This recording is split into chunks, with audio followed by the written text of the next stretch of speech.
Hello guys, in this video I'll show you how you can fix Roblox error code 261 on iPhone. So without further ado, let's get started.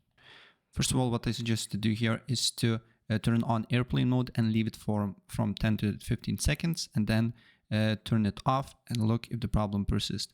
If the problem persists, for example, if you're using your mobile internet and if there is a possibility for you, try to use Wi-Fi and vice versa. If you're using Wi-Fi, try to use mobile internet and then look if the problem persists, because sometimes it can be internet instability.